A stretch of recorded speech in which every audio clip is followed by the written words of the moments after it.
This channel's content is strictly for educational and informational purpose and does not endorse or promote any form of violence, harm, illegal activities, self-injuries and communal disharmony. ভোটবঙ্গের অশান্তির দিকে নজর রাখবো এবার। শুভেন্দু অধিকারীর পর ঘাটালের BJP প্রার্থী হিরণ চট্টোপাধ্যায় তার আত্মসহায়কের বাড়িতে পৌঁছে যায় পুলিশ।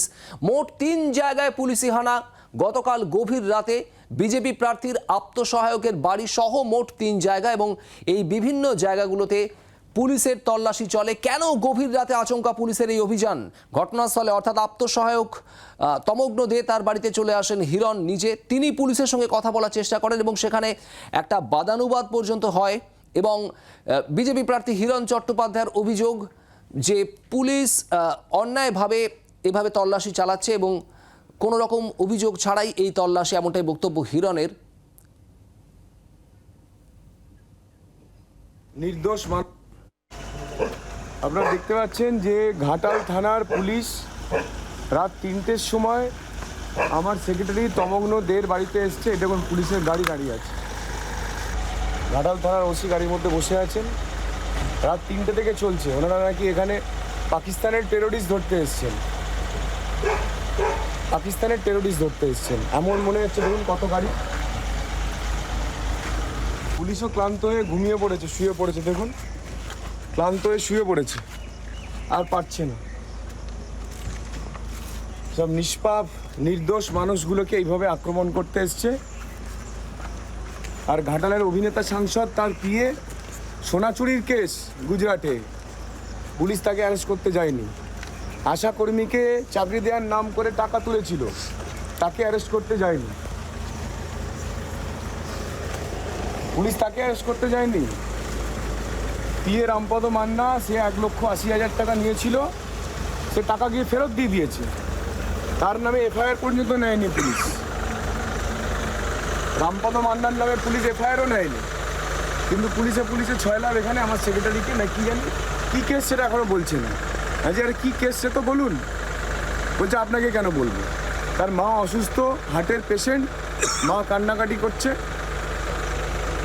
মায়ের যদি কিছু হয়ে যায় পুলিশ দায়ী থাকবে তো? রাত 3টের সময় পুলিশ এসছে। দেখুন ওসি বসে আছে এখানে, পুলিশ চারিদিকে, পুলিশ গোটা পাড়ায় চারিদিকে পুলিশে ছয়লা। কে? না হিরণের সেক্রেটারি। এটা তার অপরাধ। কি তার অপরাধ? না হিরণের সেক্রেটারি।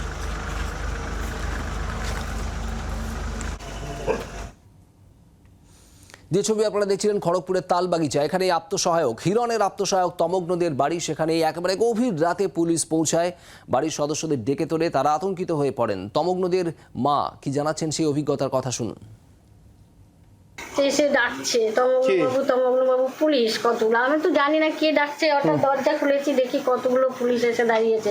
প্রথমে হচ্ছে 2:50 রাত্রি।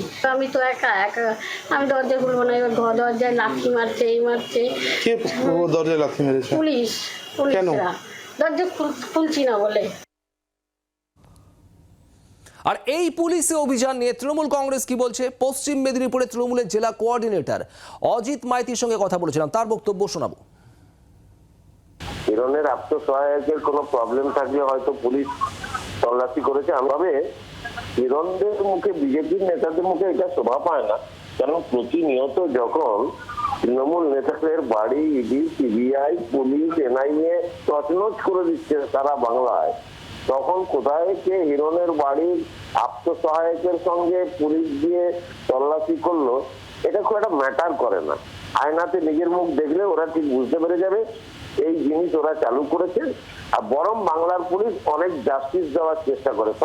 যদি খুব বেশি অপরাধ না থাকে, বাংলার পুলিশ সেইভাবে রাজনৈতিক প্রতিশোধ নেওয়ার চেষ্টা করেন না মমতা বন্দ্যোপাধ্যায়ের পুলিশ।